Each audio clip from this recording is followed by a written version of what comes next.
Hello friends, welcome to my channel. अगर आप भी शौकीन हैं सुंदर और खुशबूदार फूलों के तो मोगरा का पौधा आपके बगीचे के अंदर ज़रूर होना चाहिए। तो जुड़े रहिए आज की वीडियो से और जानिए किस प्रकार से हम आसानी से अपने घर पर ही कलम के द्वारा मोगरा का पौधा लगा सकते हैं और किस प्रकार से उस पर अच्छी फ्लावरिंग प्राप्त करने के लिए क्या क्या बातों का हमें ध्यान रखना होगा।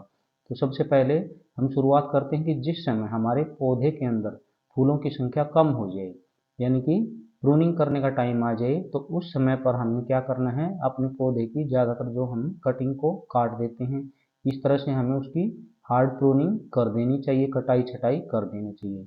तो उसी कटाई छटाई से किस प्रकार से हम अपना नया पौधा तैयार कर सकते हैं, आज की वीडियो में ये सब मैं आपको बताने जा रहा हूँ। बहुत ही आसान तरीके से हम अपने मोगरा के पौधे की कटिंग को लगा सकते हैं। 2 से 3 नोड पार्ट जिस टहनी के अंदर हो उसको हमने काट लेना है सीजर की सहायता से, और उसके ऊपर जो पत्तियां आई हुई हैं उन पत्तियों को भी हमने हटा देना है। तो 2 से 3 जो नोड पार्ट हैं ऊपर से नीचे तक हम इसको देख लेंगे, और ऊपर से ये हम इस टहनी को यहाँ से काट देते हैं।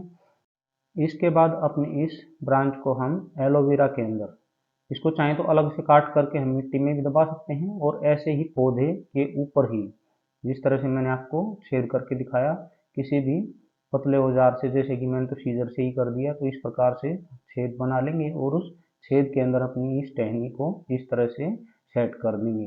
तो ऐसे ये हमें ना तो पानी देने की ज़रूरत पड़ेगी और ना ही हमें इसमें खाद वगैरह डालना पड़ेगा, ये सीधे ही हमारी कलम यहाँ पर रेडी हो जाएगी। और दूसरा तरीका है, हम मिट्टी के अंदर इसको ग्रो कर सकते हैं। तो इस टहनी को एलोवेरा के अंदर लगाने के बाद हम मिट्टी के अंदर लगा देंगे।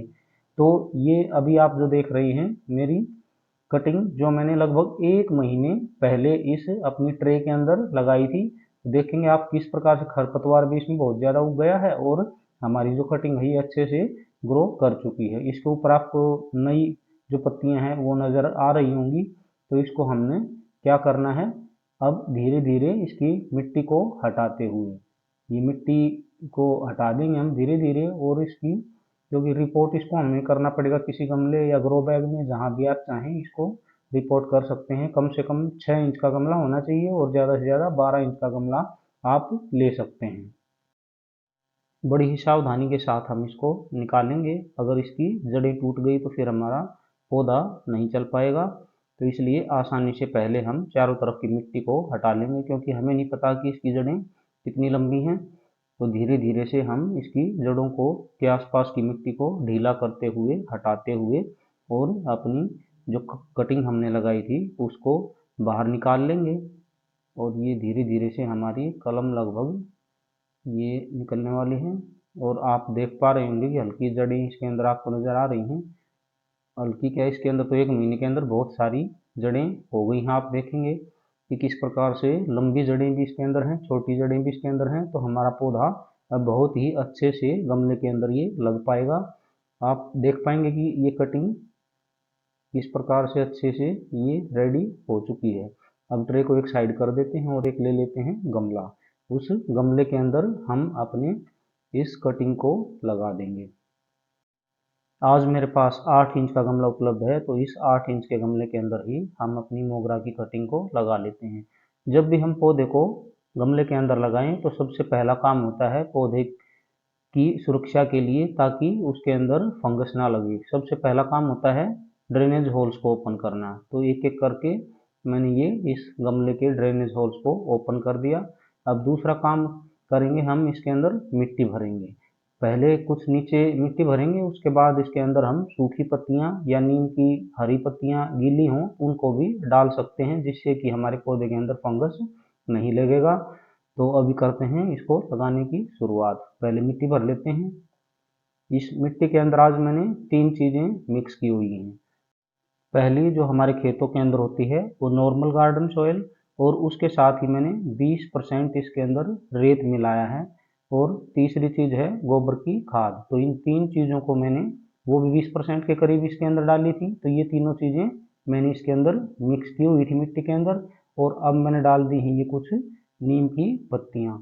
अब हम अपने गमले में मिट्टी भर के चेक करेंगे कि जड़ें कहाँ तक आएंगी और कितनी मिट्टी हम इसके अंदर डालें। तो लगभग आधा गमला हम भरने के बाद इसको चेक करेंगे कि हमें कितनी मिट्टी और डालनी पड़ेगी।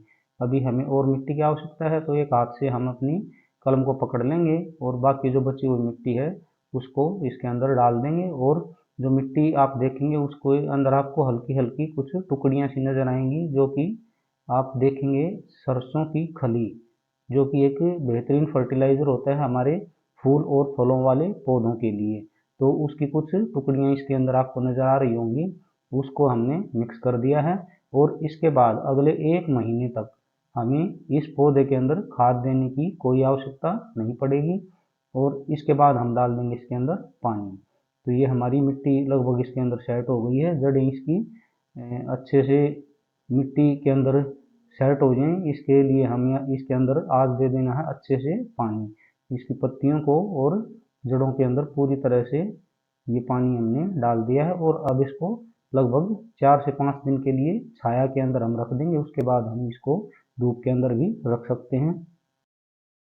तो ये था बहुत ही आसान तरीका। इस प्रकार से आप भी अपने घर के अंदर, अपने बगीचे के अंदर इसी प्रकार से मोगरा के पौधे को लगा सकते हैं। मोगरा का पौधा एक सदाबहार पौधा होता है और इसकी कटिंग को हम 3 समय पर उगा सकते हैं। पहला जो टाइम होता है वो हमारा मार्च या फरवरी एंड के अंदर इसको हम लगा सकते हैं। इसके बाद जो बारिश का मौसम आता है तो जुलाई, अगस्त और सितंबर महीने के अंदर इसको हम लगा सकते हैं। और इसके बाद जिस दिनों के अंदर हमारा तापमान धीरे धीरे कम होना शुरू हो जाता है, तो नवंबर महीने और अक्टूबर महीने में भी इसको हम इजीली कलम से ग्रो कर सकते हैं। दूसरी बात का हमें ध्यान रखना चाहिए, जब भी हम अपना पौधा नर्सरी से लेने जाएं तो उसको चेक कर लें कि क्या उस पर फ्लावरिंग हो रही है। अगर उसको फ्लावरिंग नहीं हो रही है, उसके पत्ते पीले पड़ चुके हैं या कमजोर से हैं, तो उस पौधे को हमने नर्सरी से नहीं लेना चाहिए। वहां से हमें हेल्दी प्लांट लेना चाहिए और वहाँ पर जो माली है उससे पूछ लेना चाहिए कि इसके अंदर हमें किस प्रकार से कितना पानी डालना है और कौन सी खाद हमें देनी चाहिए। तो अभी मैं आपको बता दूं कि मोगरे के पौधे के अंदर हमें बहुत ज़्यादा पानी नहीं डालना चाहिए। बहुत ज़्यादा पानी डालने से इसकी जड़ें गल सकती हैं और रूट रोट होने की वजह से हमारा पौधा खराब हो सकता है। इतना पानी हमें डालना चाहिए कि इसके जड़ों के अंदर नमी बनी रहे और पूरी तरह से मिट्टी नहीं सूखे। जब हमें ऐसा लगे कि ऊपरी मिट्टी सूख चुकी है, उसके बाद ही हमें अपने पौधे के ऊपर पानी फिर से डाल देना चाहिए। ज़्यादा गर्मी हो तो उन दिनों हमें पत्तियों के ऊपर भी पानी का छिड़काव कर देना चाहिए। और सबसे ज़रूरी बात जो कि हमारे पौधे के लिए, जब इसके अंदर सभी टहनियों पर फूल आ चुके हों तो उनके बाद हमें इन टहनियों को इस तरह से प्रूनिंग कर देनी चाहिए टाइम टू टाइम। हमें जैसे प्रूनिंग मोगरा के पौधे के लिए बहुत ज़रूरी होती है। जब हम मोगरे के पौधे की प्रूनिंग करेंगे तो उसके बाद इसकी बहुत सारी दूसरी ब्रांचेज निकलेंगी और हमारा पौधा पहले से भी ज़्यादा घना बनेगा। और हर नई टहनी के ऊपर आप देखेंगे कि बहुत सारे फूल और कलियां आ जाएंगी, जिससे कि फूलों की संख्या भी बढ़ेगी।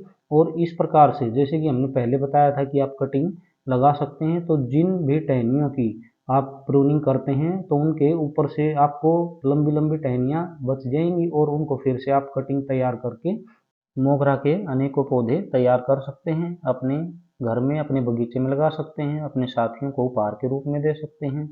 तो आज की वीडियो में इतना ही। अगर आपको वीडियो जरा सी भी अच्छी लगती है तो एक लाइक, कमेंट और शेयर कर दें। और अगर आप मेरे चैनल पर पहली बार आए हैं और चैनल को अब तक सब्सक्राइब नहीं किया है तो चैनल को सब्सक्राइब कर दें। साथ ही नोटिफिकेशन बेल भी ज़रूर दबा लें ताकि आने वाली दूसरी वीडियो का नोटिफिकेशन भी आपको मिल सके। तो इसी प्रकार से आप भी अपने बगीचे में मोगरा का पौधा लगाइए, खुशबू से अपने और पड़ोसियों के घर आंगन को महकाइए। आज की वीडियो में इतना ही। Happy gardening. Thanks for watching.